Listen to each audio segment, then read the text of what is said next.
Hello, everyone. Welcome to Progress Junior Golf with live support now and England Golf Young Ambassadors. My name's Steve Jackson, and this is Ian Waterhouse. Steve, how are you? How are you this Friday as well, not Thursday? It's good to see you.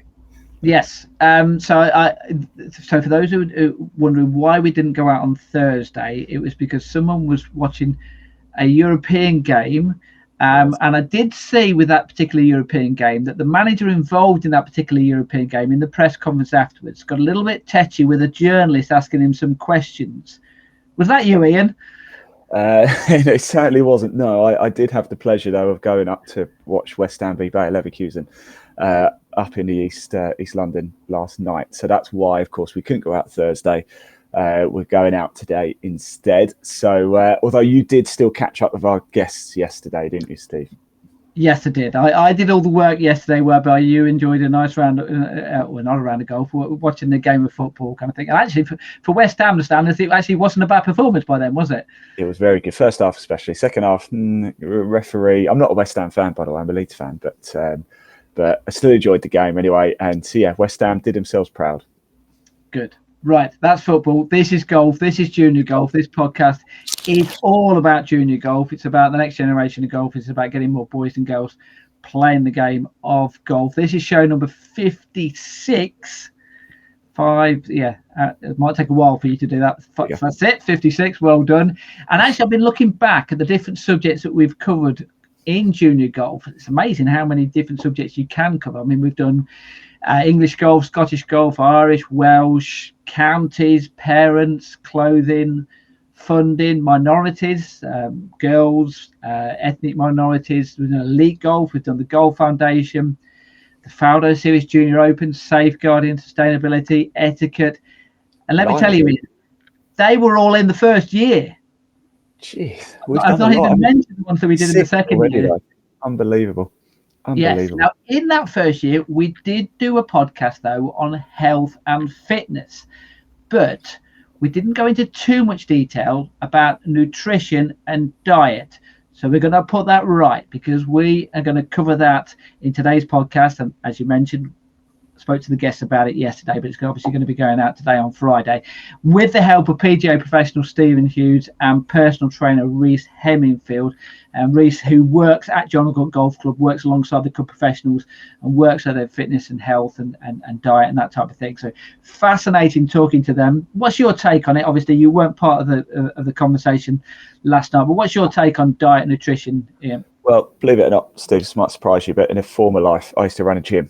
So I find it critical, actually, fitness and nutrition side. I was never the best at, to be brutally honest with you, but the fitness side especially, and the nutrition side, I think a lot of it is psychological, to be honest, because it's difficult, isn't it? It's like you get home after a hard day and you're like, oh, I could just have a nice bit of chocolate or something, or you know, that cheesecake is looking at me in the fridge like it wants to be in my tummy. But you've got to have a bit of discipline. You've got to have discipline with it. But there's a lot of nice things that you can do with it. But sport has evolved, hasn't it? Massively. You know, in the 80s and 90s, there's no more John Daly's, is there? Do you know what I mean? Like, if you want to make it to the top, I mean, look at Rory McIlroy. The guy's a beast, isn't he? You know, Tiger, I know for all of his back issues with Tiger, but you see, he's kind of started it, didn't he, in the sort of the 90s and early 2000s, where it's, if your body and mind and what you're putting into your body is the best it can be, you will perform better. You know, you just will, in any sport, in darts, but especially in golf. If you are eating right and you're taking it seriously, you will feel better. And if you feel better, you're physically better, you'll play better. And especially when you get to the later stages of your round, and especially if you've got to play 2 rounds in a day, you know, you notice it, we've all been there, haven't we, where we sort of get to the 16th and it's a bit like, that pint is calling me in the clubhouse right now. And perhaps you take your eye off the ball a little bit for the final couple of holes because you're not quite hydrated enough, or, you know, that banana you had was 3 hours ago and you probably should have had something else in the meantime, and your concentration is just going a little bit. So it's critical, certainly in golf, because it's takes such a long time to play around. And you're talking, of course, from an adult's point of view as well. I mean, how important it is for youngsters as well to get into those good habits as well, which is what we spoke to Steven and Rees about. So fascinating subject, and we did cover a lot during that conversation. So really looking forward to that. Right, but first things first. Well, actually, before we go on to the junior golf news, just explain how you can get involved, Ian. Anyone who wants to get involved, we want to hear from you. Yeah, absolutely. As ever, Steve, it's interactive, this show, so please do get in touch. We are live on social media, Facebook, YouTube, Twitter, Twitch, LinkedIn. You get a hold of us on any of those, but the live chat is probably the best place to do it. On YouTube at Live Sport. Now, there is a link in the text accompanying this broadcast. Give it a click, it'll take you straight through. Or you can just scan that QR code there as well. If you comment in the live chat section, we can show it on screen. Even though your interviews with the chaps was from last night, Steve and I are going to stay on and watch that video again. So we will still be seeing your comments. So do get in touch with us. We really do want to hear from you.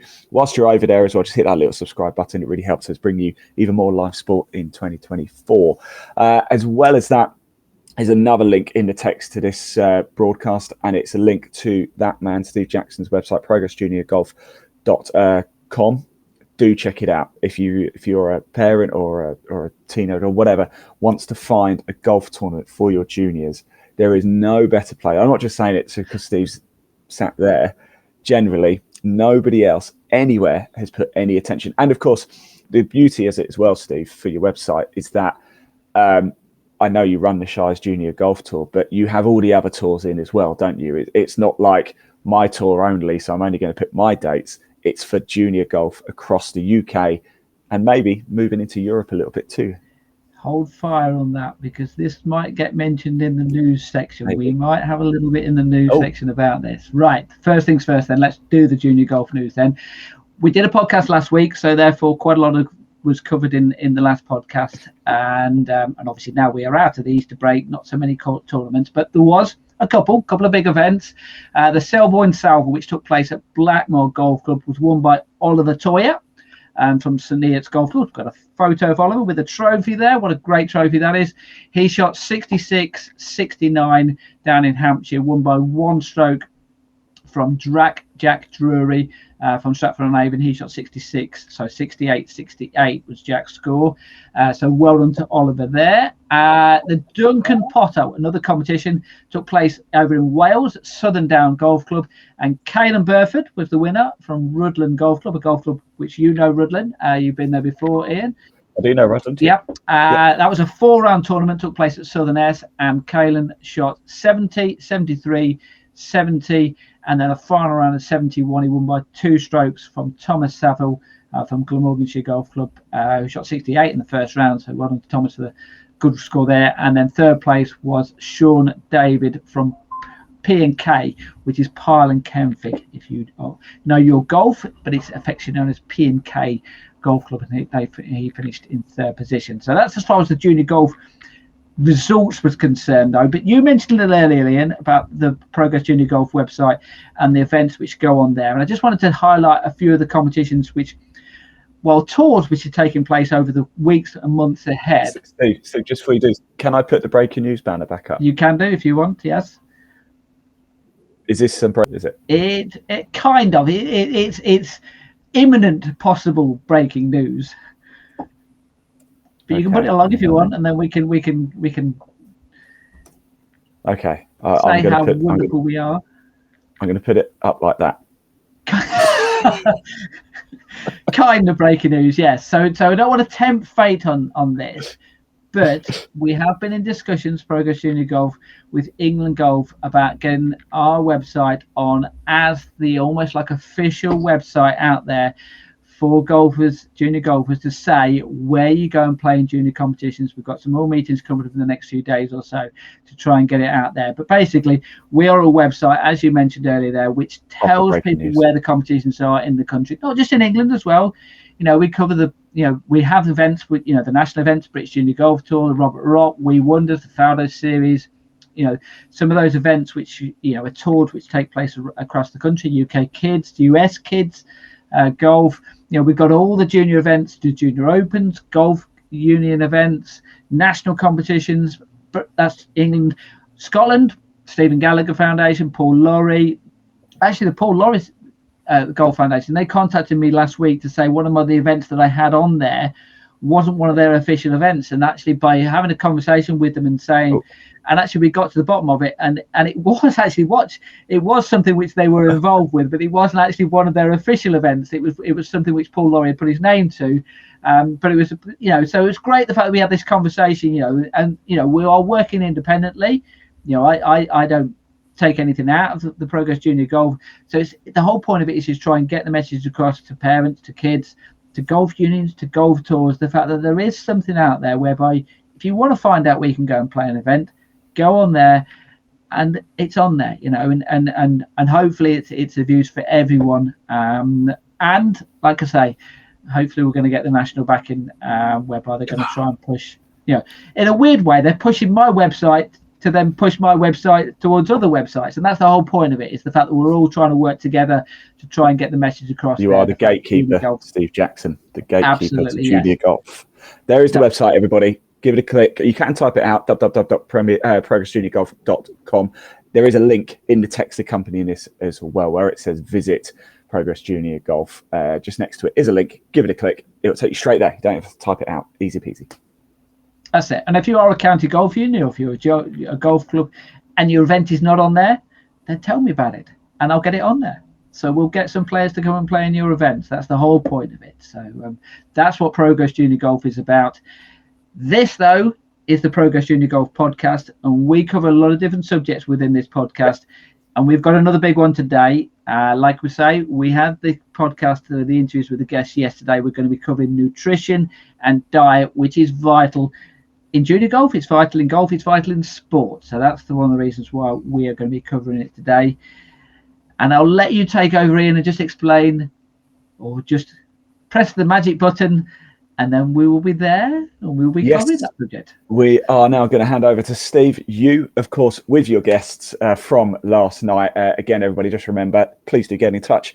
We are watching this back in the background, so we can see your comments. We want to hear it from you. Steve, over to you and your guests, and enjoy, everyone. See you in a minute. Okay, so very warm welcome then to the Progress Junior Golf podcast. We're going to be talking about nutrition and diet this evening, and joining me are my experts. We have Steven Hughes, who's a PGA professional, and Rees Hemmingfield, who's he's my expert on fitness and nutrition and diet and all those types of things, because you are a fitness man, aren't you, Rees? I'm indeed. Yeah, personal trainer for it's coming up just over 8 years now. And then working in the golf industry for the last year, trying to put our twist on like the biomechanics side of things and helping people's bodies move better, feel better, and also the nutrition side point to get the most out of people on the golf course, basically. Now, you're not a professional golfer, but Stephen, you are. So you're looking at it perhaps from a slightly different angle, in the sense of obviously technical side of it as well. But obviously fitness, nutrition, diet, that all's a massive part of golf, isn't it? Yeah, it is. It all goes hand in hand.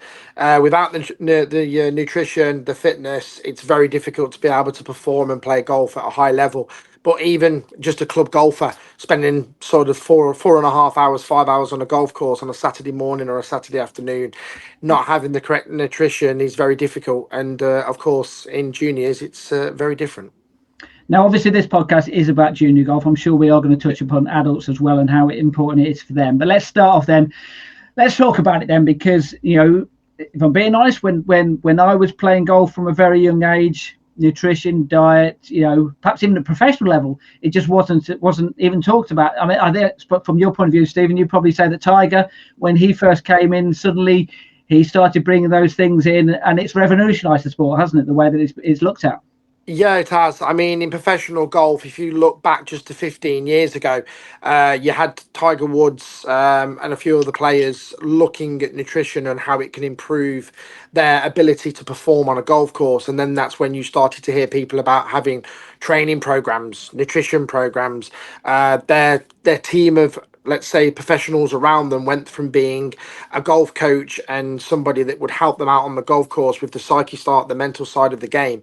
And next thing you know, they had an extra 4, 5, 6 professionals in their, let's say, chosen field, supporting them and helping them with their performance. And it all links into, of course, the development of how the body works, biomechanical, with all the stretching and the fitness and etc. But also, of course, being able to do all of that, you need to have the correct food put into the body with the nutrition. So it's all changed.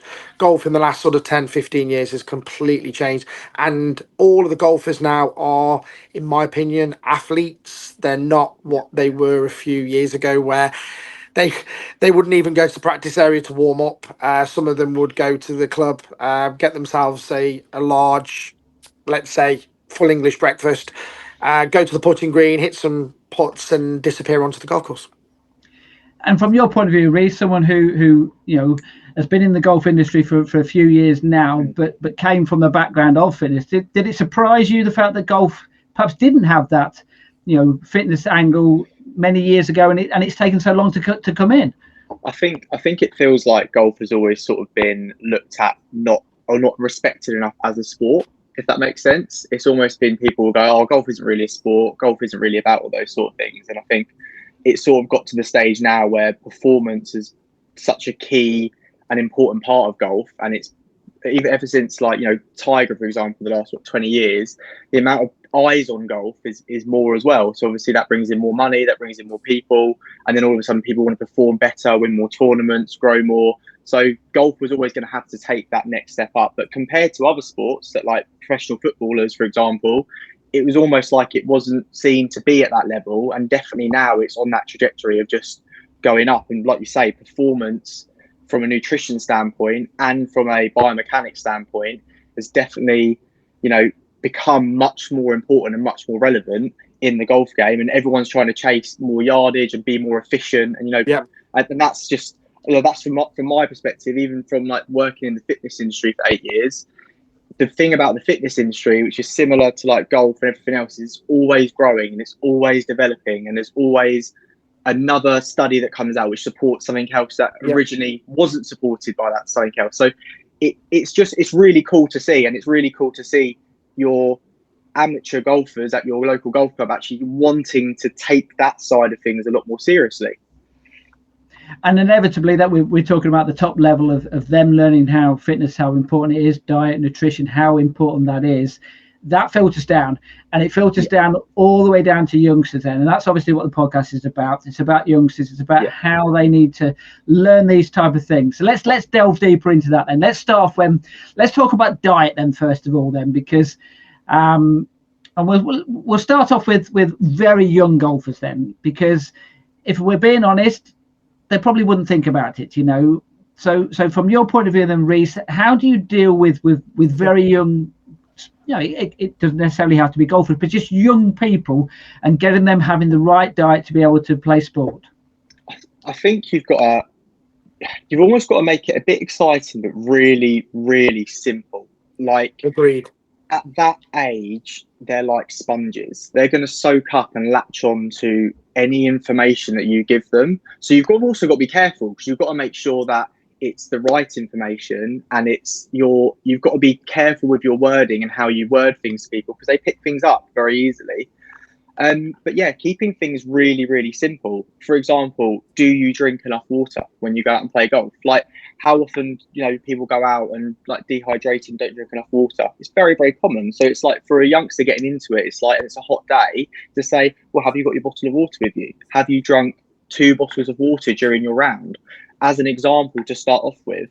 And then even things like, okay, you could start thinking about, well, what sort of snacks you take on the golf course with you? Oh, you don't take snacks on the golf course. Well, okay, here's a suggestion. Do you like mixed fruit and nuts? Really, really simple again. And it's like, you almost don't need to potentially explain all the neurological benefits of eating fats and nuts, which are massively important for decision making and brain function. But it's almost like to sort of help push them in the right direction. And as they get older, they might want to ask more questions. They might want to understand a bit more about it. But at the start, it's like, actually, if you do this, this is going to really help you. That's what Tiger Woods does. That's what Rory McIlroy does. And they're like, oh, I love Rory, I love Tiger. And you want to mimic that. So, yeah, I think keeping it really, really simple to start with, and just good advice, solid advice, is the best way to start off with. And as a PCA professional, Stephen, when you get those youngsters in, at what stage do you start trying to feed that simple advice to them? Well, as we all know, golf can be a little bit boring for people to take up the game when they're youngsters. So the first thing is to basically do, same what Reese said, make it simple, make it fun, make it enjoyable. And then once you've got them and you've got them engaged, then you can start teaching them about what they actually need when they go on the golf course. So one of the things that I do with my juniors is when we have a golf competition, especially the first one and the end one of the month, we give out little goodie bags. And in there are, of course, a bottle of water. There is a piece of fruit, normally a banana. And there's also something to take home. And I also say to the juniors, the first person to get in touch with me with the information that was left in their bag wins a prize the next time we all meet together in the different classes. So Love what that. ends up happening is they're looking in the bag trying to find these prizes. And then someone contacts me and says, Steve, there was nothing in my bag. And I said, you're the winner because you looked.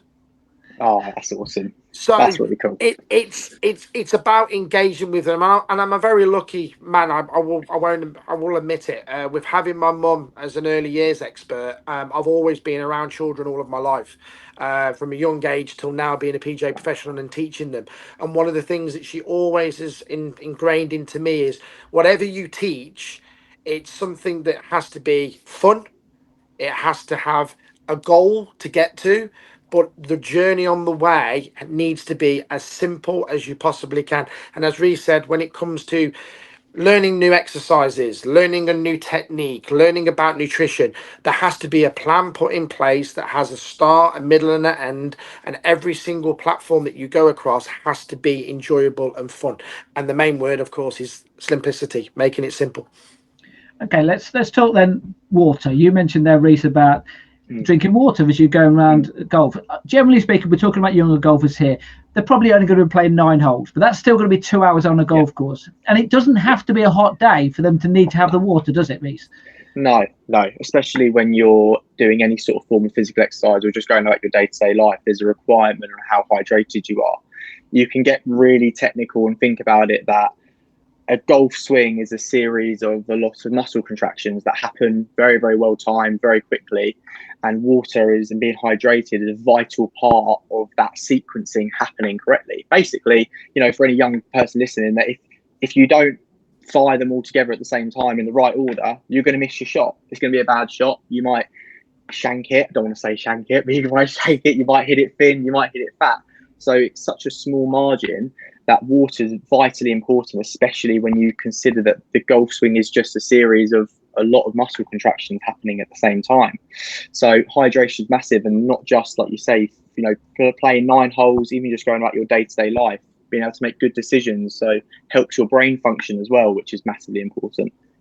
And even the weather is at the moment. I mean, I mentioned about a hot day. It's not been hot for the last few weeks or so, but they still need that hydration. They still need that water now. So give us a. So I said they're 9 holes. So that let's say that's 2 hours. When should they be drinking during that period of time then?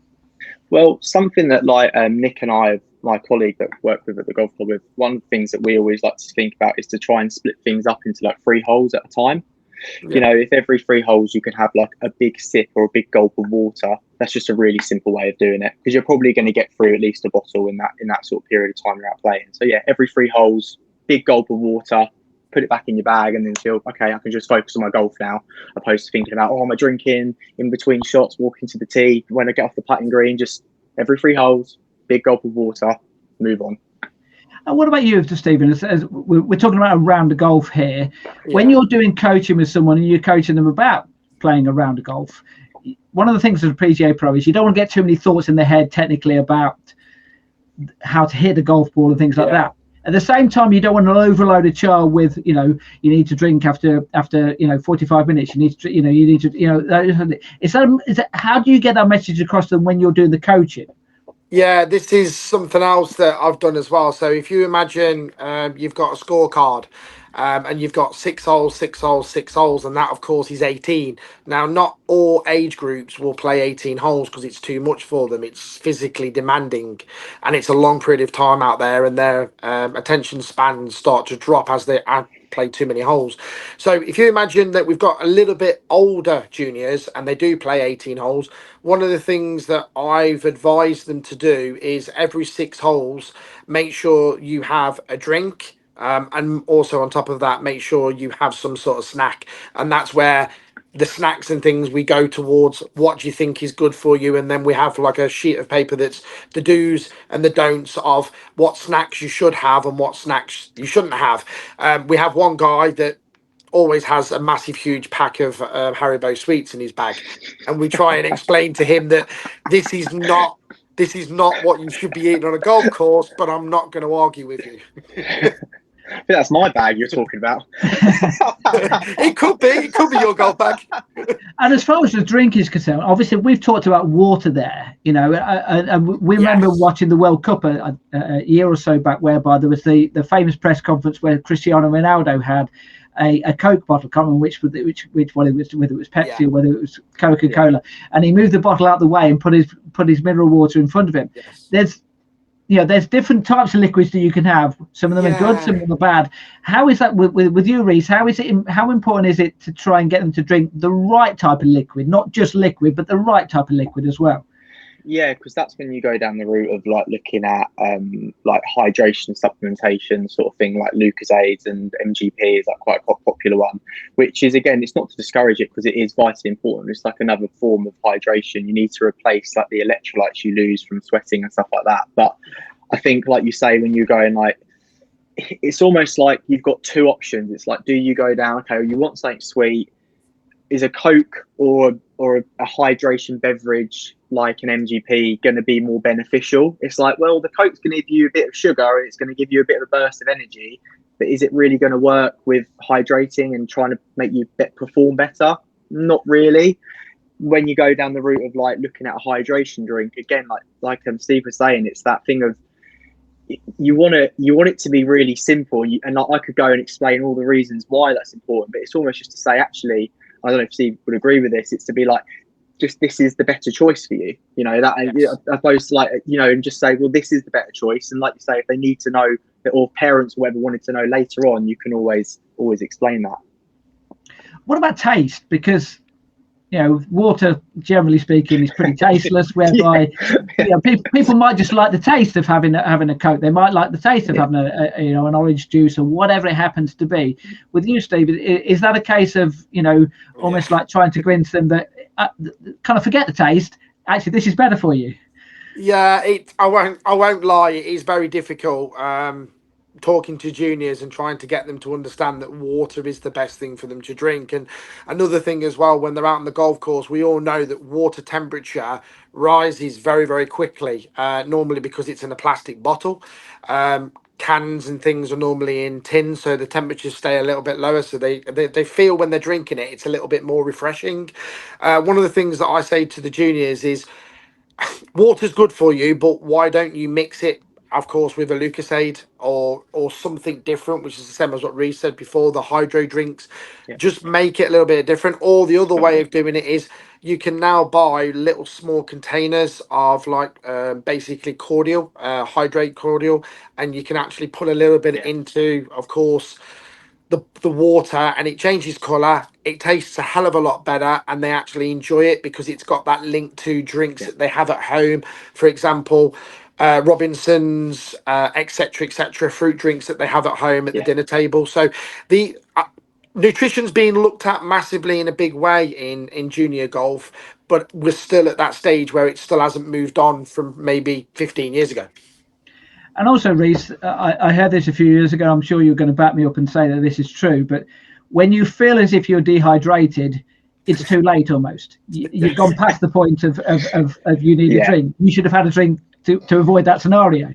Yeah, exactly that. It's hydration is like a constant moving factor. It's like I always have like my big like water bottle with me. It's like 1.5 liters, and throughout the day I just sip on that. And it's another thing like which you can go down the route of like setting good habits as well. It's like if you can get people in really good habits, and especially kids at a young age, you want to teach kids good morals, and you want to teach them good things that they can take forward in life, like getting children at a young age to sip on water throughout the day, or like you're saying, like adding in like a cordial or like a squash substance with like 0 sugar, stuff like that.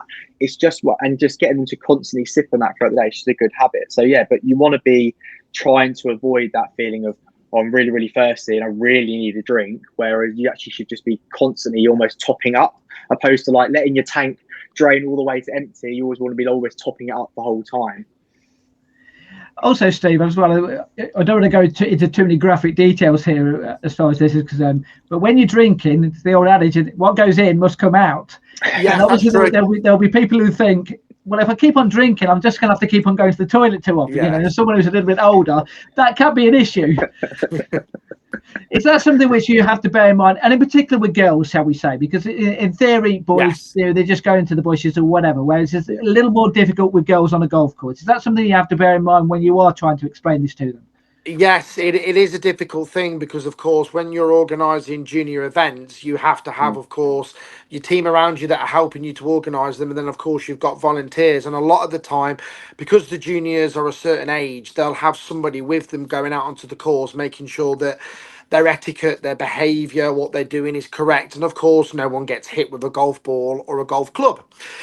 That isn't a great situation to have when somebody of a young age needs to go to the toilet, and they do happen to, of course, be female, a girl, and there's nowhere to go, and they're absolutely busting for the toilet. And it's either, what do we do? Do we call the parents or get them back to the clubhouse in a buggy quickly, or are they eligible to go to the toilet somewhere else? Some golf courses, lucky enough, do have toilets or facilities for ladies to go to the toilet out on the golf course, but there aren't many.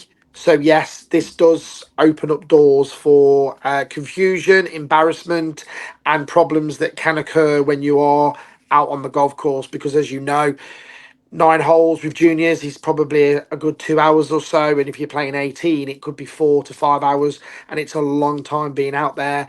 We've not been able to go to the toilet when, of course, you're recommending for them to drink high amounts of liquid while they're playing golf, which I think Reese will back me up with this. It's something like, is it like sort of 3 litres give and take for a round of golf, given about? Yeah, it's like there's a calculation for like done on body Yeah. mass, which you can do for most people, which is also great for juniors because they weigh a little bit less. So it's like 2.2 times your body mass in kilos is roughly equates to how many litres you should be drinking. But like going back to what you were saying, yeah, exactly, yeah. And it's like with exercise that goes up and it fluctuates with temperature and things like that. And I think another thing, just you were talking about like the whole thing of like needing to go to the toilet, drinking more water. I had an experience like a few years ago. One of my clients, Dave, he was awesome, he was lovely, but he was a builder and he never drank any water whatsoever. Like, and I mean, he drank no water. It was bad, and he was cramping all the time. It was awful. And I went, Dave, come on, you've got to start drinking some water. Started to build it up, a litre a day, litre and a half a day, 2 litres, blah blah blah. And the first 2 or 3 weeks, he was like, I'm going to the toilet all of the time. And I was like, yeah, you've got to just push through that. And what happens is your body gets better at retaining water the more frequently you start to drink it as well, which is really helpful. So it's like that thing of your body gets used to retaining water, uses it a bit more efficiently, and then you won't end up feeling like you need to go to the toilet as much, as long as you keep that habit going. If you like went back to drinking no water and then start drinking loads of water again, it will happen. But it's almost good advice to give to like juniors, especially, to say, well, okay, you're going to probably want to go to the toilet a little bit more for the next few weeks, but if you keep doing this after that, you probably won't feel like you need to go to the toilet as much. So that's just a little bit from personal experience with clients and stuff that will carry over to the junior world as well. And is that something, Steve, when you're teaching them about how to prepare for a round of golf, you say to them, right, okay, make sure you go to the toilet before you hit your first tee shot. So at least you kind of get that part out early on. Then, if you in theory, you might only have to go and for a 9-hole round of golf, only a couple of hours without going to the toilet, or for a full 18 holes, perhaps 4 hours. In which case, then you might be able to do it without having to go to the toilet during that period of time. Is that a part of your? It sounds strange for you to. Is that part of your coaching? That's something you have to say to them, teach them how to go to the toilet. I'll give you a perfect example. So the Easter holidays have just gone, and of course, me being at Druids Heath, being the director of junior development there, we decided to put on a day camp. So we had the juniors from I think 9 or 10 o'clock in the morning till like 4 o'clock in the afternoon. Lots of activities, and the end of the day, of course, was going out onto the golf course and actually playing golf. And the first thing I said to them after we had lunch, I said, right, guys, before we go on the golf course, there's three things we need to do. One, we need to prepare to go out onto the course. So we need our golf clubs, we need our drink, our snacks, etc., etc. We need to check that we've got our tees, our golf ball, our scorecard, pencils, etc., etc. And then the last one, as we've just been talking about, is can you please make sure that you all go to the toilet?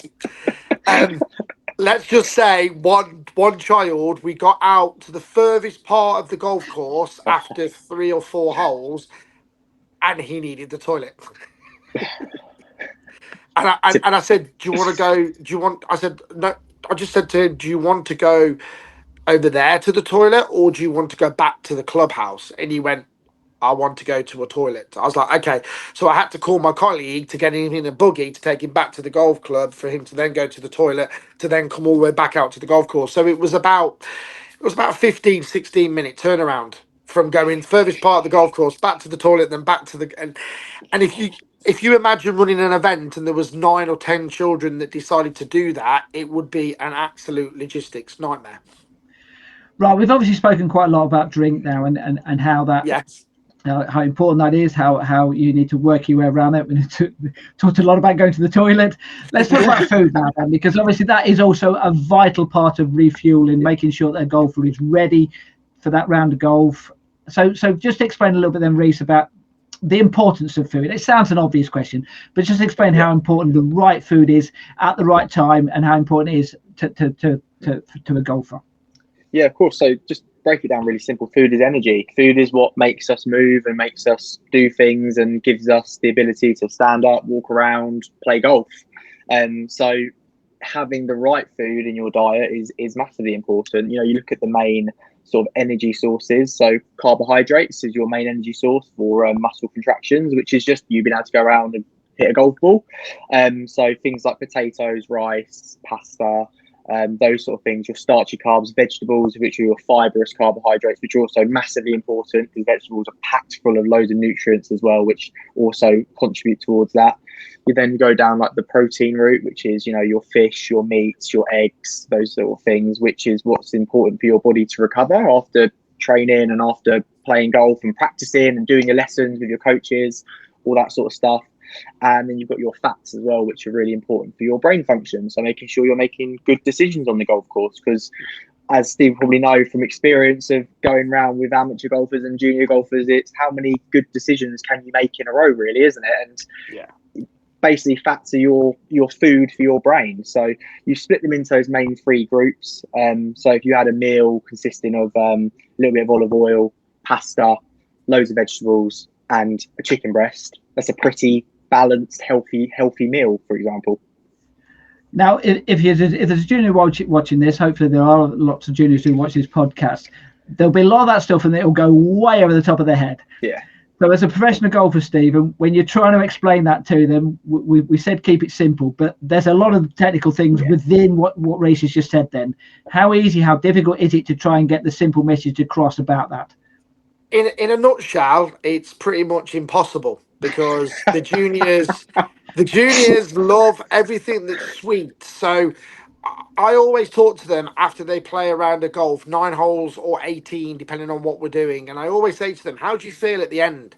And they turn around and they say to me, I feel tired. And I'm like, "Okay, so what did you eat today? Or what did you eat yesterday?" And they might go, "I had a packet of crisps and a yogurt." I'm like, "So that was your dinner?"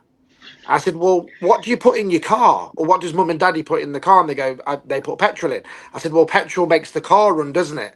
You didn't put anything in. You had a packet of crisps and a yogurt, and you're expecting to go out and play on the golf course for 9 or 18 holes." So that's for like the older group. And then the youngsters, I always show them a plate.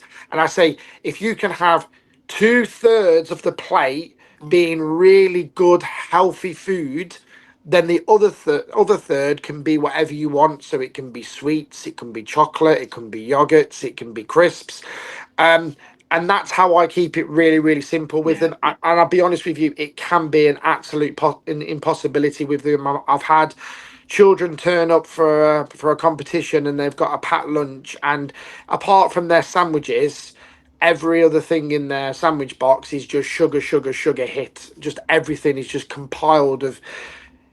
It's a nightmare, in a polite manner. Stephen uses the word nightmare as far as those foods are concerned. Just explain. I know. Let's not try and go too technical here. Just explain why they're a nightmare. why those types of foods are not good for a junior golfer. So yeah, you can go. Do you know what? It's really interesting. Like speaking to Steven, it's really hard sometimes to go, like you're just saying, about how to keep it really, really simple. And you're right, you've got to keep it simple. You sort of got to think of it of when you have sugar, and you probably have your mum and dad tell you as well, oh, you get a sugar rush, you get loads of energy. How do you feel after? Pretty rubbish and a bit sleepy and a bit, okay, I'm done now. Sugary things like chocolates and sweets and all that sort of make you feel really, really great, and then you feel absolutely awful at the end of it. Having the right balance of food in your diet will just maintain that nice energy level the whole way through your round of golf, opposed to going up and down, up and down, up and down the whole way through. That's sort of, I think that's as simple as I can explain it. Steve's got a more simple way of putting it. But yeah, that's basically the reason why. And these types of conversations, we're talking about when you're talking to juniors about this, presumably, Stephen, you have to have that conversation with parents as well, because at the end of the day, they're the ones who pack that lunchbox. They're the ones who buy the food in the shop, particularly the younger players as well. So how difficult is it to have that type of conversation? And at the end of the day, they're the parents, so it's almost impossible for you to go around to them and say, look, no, they shouldn't be having that because it's not your child. Yeah, I mean, I always speak to the parents. Sometimes we have little get-togethers and we chat between maybe 4 or 5 parents, but other times throughout the year we'll get together and I'll do a little bit of I wouldn't even call it a seminar. I would just say it's just a do's and don'ts when we're out on the golf course. And one of the things that do come into conversation is when the children come for a full day's golf, can we please make sure that they've got the right clothing attire for the weather that they're playing in? So be it spring, summer, winter. And then, of course, the other thing is making sure that they always come with enough water, enough refreshments, enough correct food with them, just so they're looked after. I mean, look, at the end of the day, when they're in my care, if they haven't got the right food or they need something, then of course I will get it for them. But it's knowledge, it's power, it's engaging with parents to get them to understand. And it's something that, sorry to say, out there at the moment, I mean, I did a little bit of research today and yesterday. If you go out there and you were a parent looking for information on nutrition for juniors in sport, there is a little bit out there, but there isn't a lot of information for you to read. There's not even plans for you to follow. So the only way that you would be able to find out about this is, of course, speaking to someone like Rees, and there isn't anything really out there. I will ask Rees a question about that in a second. I just wanted to bring one point up there with you, Stephen, because while you were talking about when you're talking to the parents, as a professional, has it almost got to drastic stages sometimes whereby you've almost had to turn around to them and say, I can't teach your child until you're doing the right things for them, because I'm almost wasting my time. Has it got to that drastic stage yet? It's never got to that stage, but like I said with the example from before, where someone's got a sandwich box and apart from sandwiches, everything else is in that box is just literally filled with sugar. I always say to the parent at the end of the day, are you stressed with how the behaviour is of this child at the end of the day? And the conversation, of course, has been yes. And I say, well, the reason being is he's being fueled with sugar throughout the day because that's all he's got to eat. Do you think it would have been a great idea to maybe put some strawberries in there or some grapes or bananas or nuts? I know nuts is a big thing that people don't want to talk about because there's so many children out there that for some reason have allergies to nuts these days. But just making sure that things are a little bit different, preparing food differently. But it sometimes you've got to be really wary of what you say, because you're telling the parent to basically how to feed their child, and sometimes the conversations don't go down very well. So Rees, for people who aren't aware, Rees, we did some county coaching early this year with the boys under 18 squad. So Rees did something with the nutrition side of it. Nick, who's a colleague, did something with the fitness side of it. Now that was the under 18s, and I specifically thought it would be ideal for you to come in, because I thought they'll be a little bit more mature. They'll be able to take on what you were saying on board.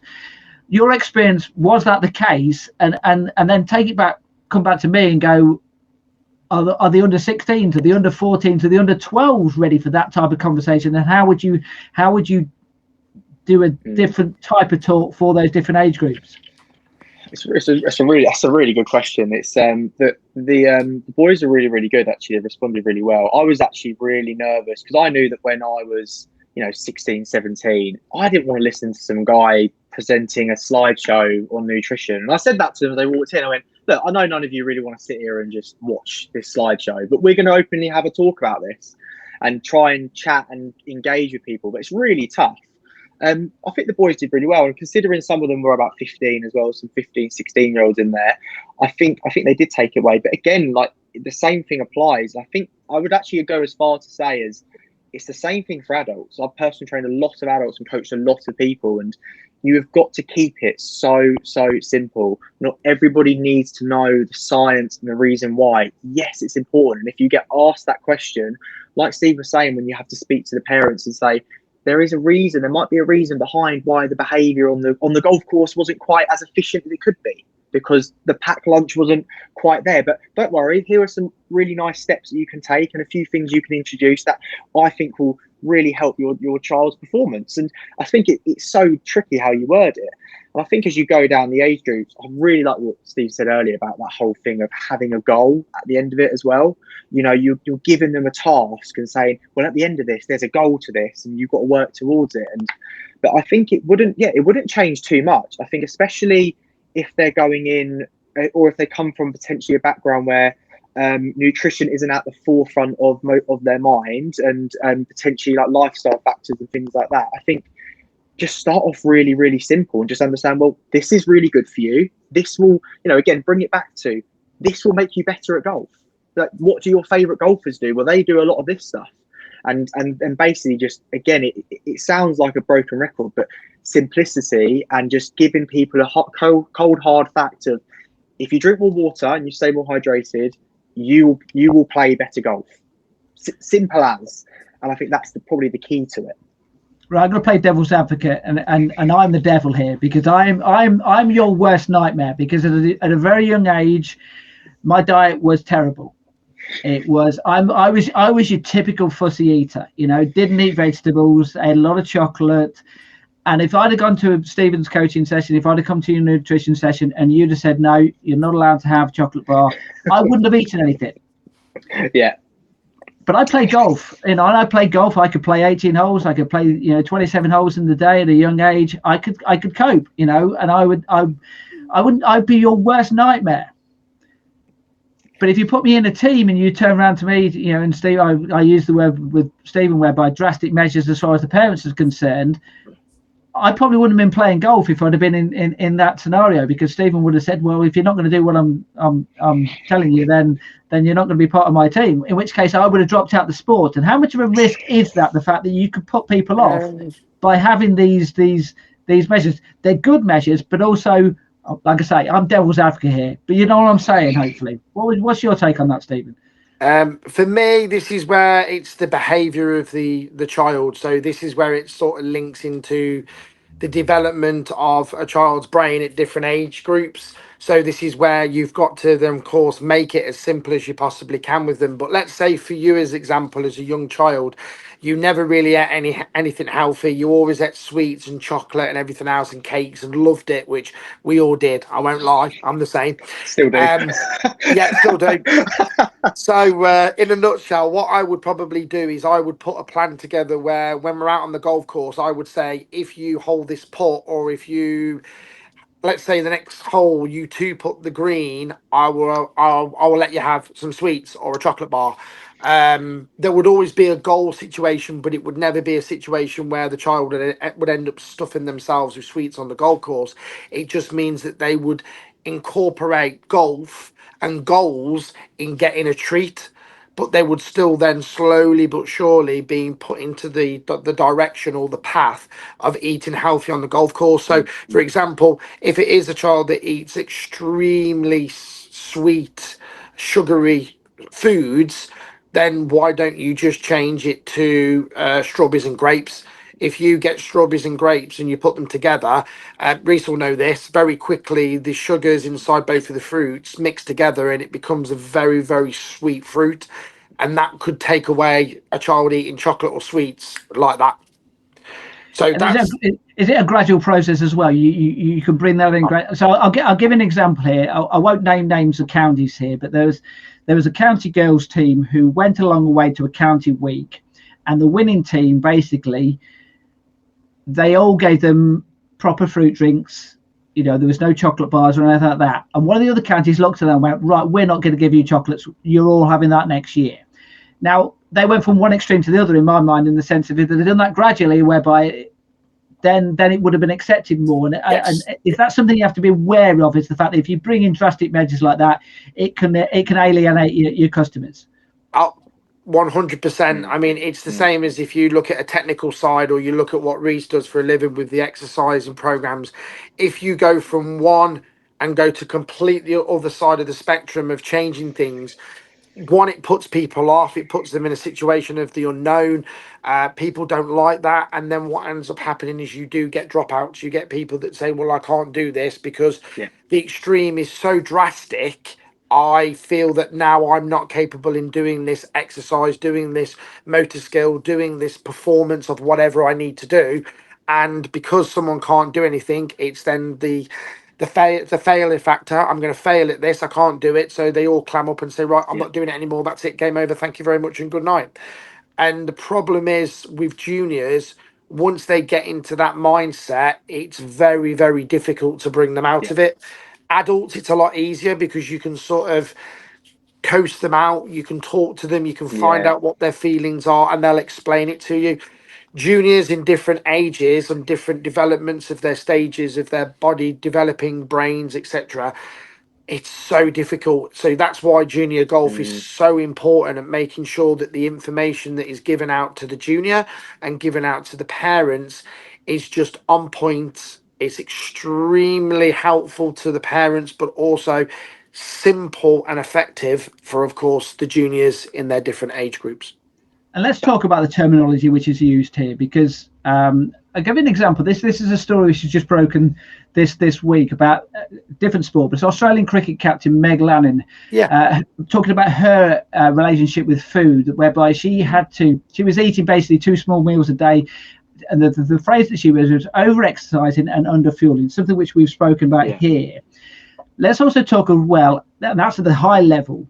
Let's also talk about body image, and specifically perhaps talk about girls here, because we had a podcast a week ago where we were talking about girls golf rocks and golf rookies, and one of the people who was on that show said you have to be very careful with girls, the fact that they feel as if their body image, they're conscious of how they look and how people perceive them to be. When you're talking about some of these things about fitness and things like that, how important is it to avoid words like, you're fat and things like that? And we've seen that in other sports as well. I think off the top of my head in gymnastics, whereby we've had examples of that, and other sports as well.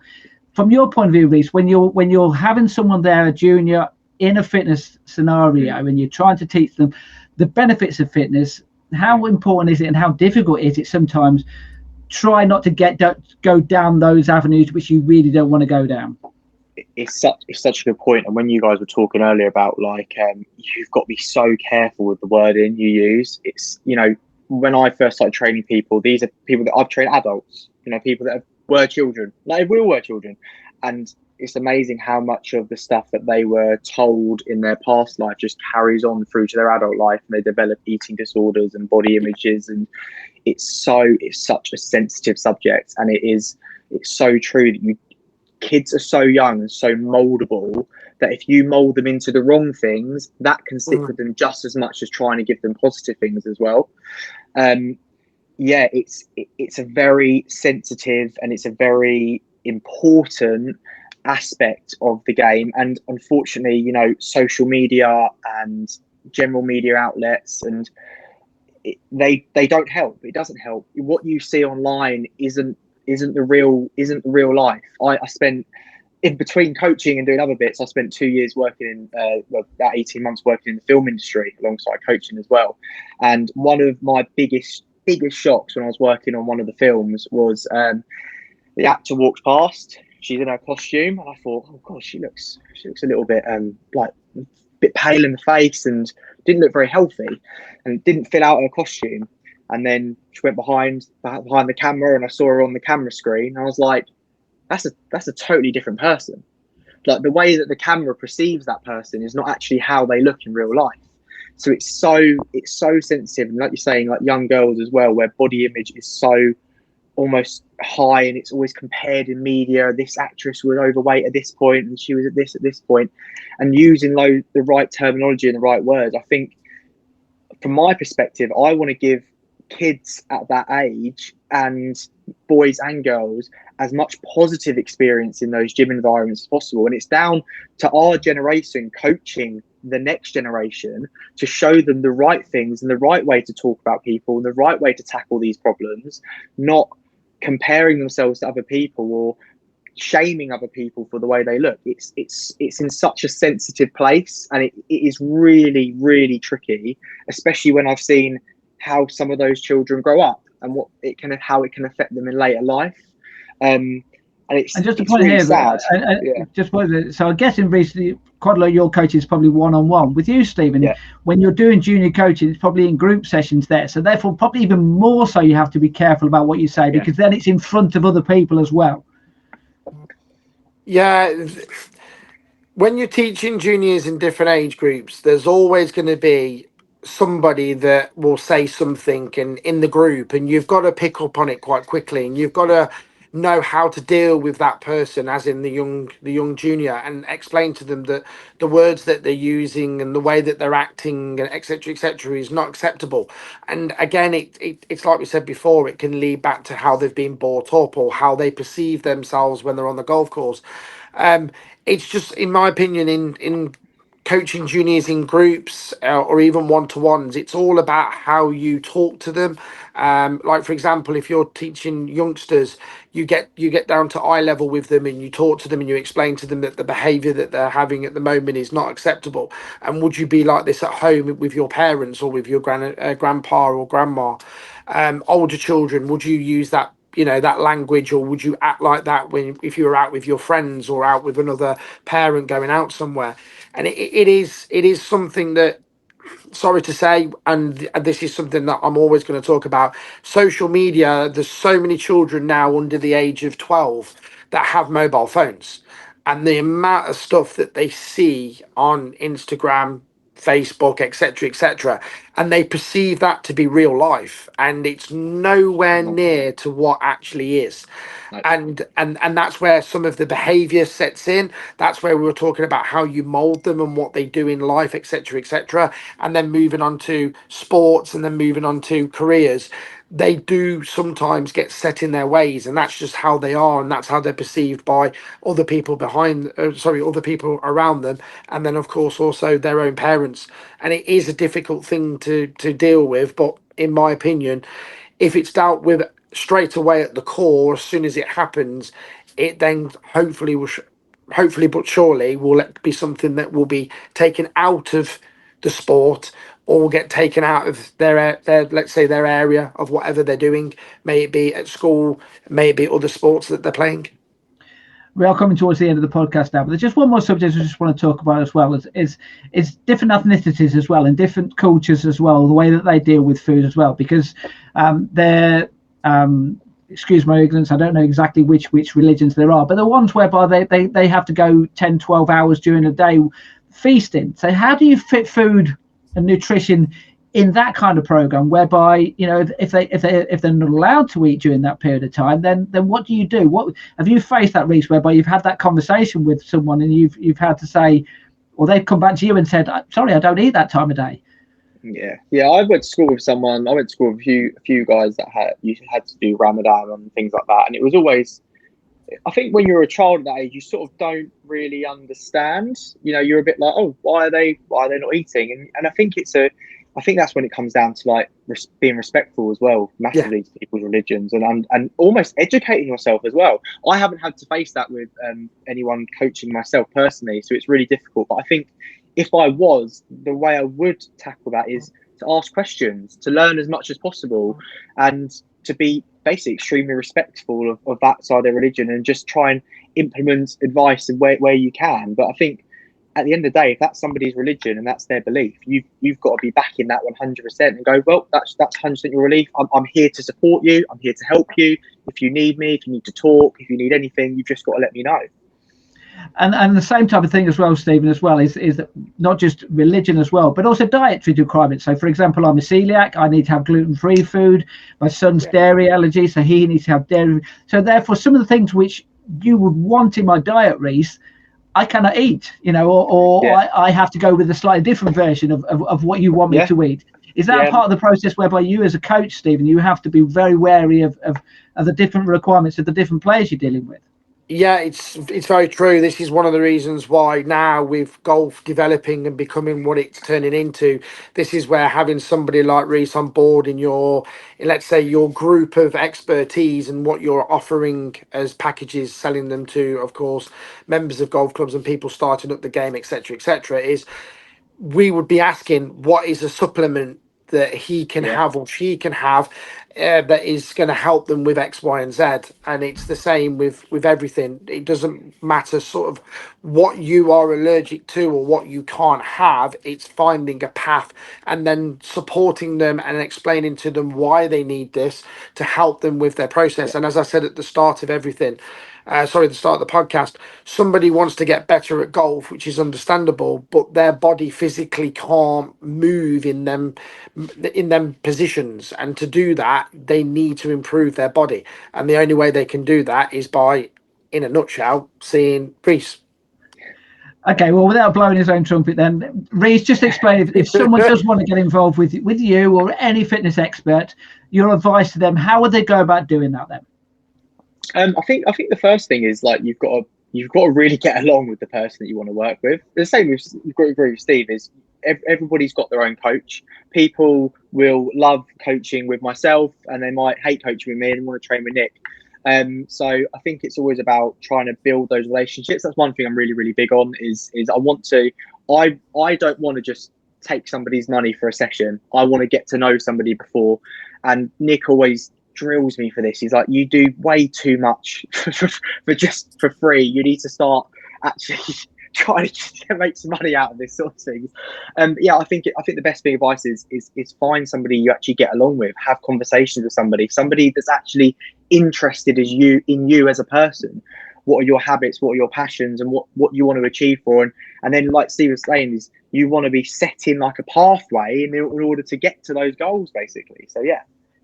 And from your point of view, Stephen, you specifically wanted to come on this podcast because you wanted to talk about this subject. So, but as a professional golfer, then, someone wants to go to their pro golfer and wants to talk about this subject. What advice would you give to them? Or if there's a professional watching this, what advice would you give to the professional if someone does come to you? In a nutshell, if anybody comes to you and wants to get better at golf or wants to learn new skills and improve in areas, it's all about having, as Rees said before, having that relationship, building that relationship. But to do that, you need to learn about the person. So in my opinion, before you even start your lessons, you have that induction, you have that meetup, you have that assessment, you talk, you get to know each other, you ask about goals, you ask about what do you want to fulfill in the future in the sport that, of course, that you want to play. I know that a lot of this doesn't go on, but it's something over the last sort of 5 to 10 years, it's started to come into golf a lot more. And yes, we can do, as PGA professionals, we know the swing inside and out. We can give you simple drills to practice to make you better, but that's just your technical side of your swing. That's not actually finding out what you want to do as a person and what you want to do moving forwards in your goals, in your journey, and what you actually want to achieve. And once you do this, it makes people very relaxed. It helps you to get to know them. It builds that relationship. And then you end up, in my opinion, okay, they're a client, but you do build a friendship. And that friendship is something that is brilliant, because you can send messages to them and say, look, I've not seen you at the gym for the last 4 days. Is everything okay? Are you slacking? I've not seen you for a couple of weeks. You've not sent me anything about your swing. Are you struggling? Do you need a little bit more help? And I know that some people might think that that's a little bit too pushy, or they might feel that it's a little bit of over the top service. But at the end of the day, you're there to provide a service to them to make them better in what they want to do. And if you do it the correct way, one, you'll always be busy with clients and you'll always have loads of people to contact. But secondly, you're going to have a lot of people talking about how you develop them in becoming better in the sport that they want to play, which in my opinion is, at the end of the day, the goal that they are there for, and the goal that you're actually working towards. That's perfect. That is it. Yeah. Perfect way to finish the podcast, I suppose. We will be talking. We're going to do a podcast. We've done one previously on fitness, specifically on fitness. We will do another one on fitness. We've touched more on diet and nutrition today, which obviously all contributes to better fitness. But we are going to be doing a podcast on specifically on getting fit for golf, and I'm sure we'll probably come back to nutrition and diet when we talk about that in the weeks and months ahead. But just to give you a heads up on what podcast we've got coming up, we're going to be doing one on mental strength in junior golf. We're going to be doing one on junior golf clothing, the cost of that, sponsorship as well in junior golf, which perhaps a few years ago wouldn't have been a part of junior golf at all. In fact, really wouldn't have been a part of amateur golf, but certainly is coming more and more into it in years to come. We're going to do one on caddying as well, which is going to be an interesting one, how to caddy with a junior golfer. And we're also going to do one, particularly with the England Golf Young Ambassadors in mind, we're going to do one on volunteering as well. And that can be people volunteering to help with the junior golf, and juniors helping as well to volunteer at their own golf club as well. So different podcasts that we've got coming up over the weeks and months ahead. So I hope you could be able to join us then on the Progress Junior Golf podcast. Thanks so much for Steven coming on this evening. Thanks so much for Rees as well. And we shall see you soon. Thanks a lot. Cheers, guys. Cheers. Bye-bye. Thank you.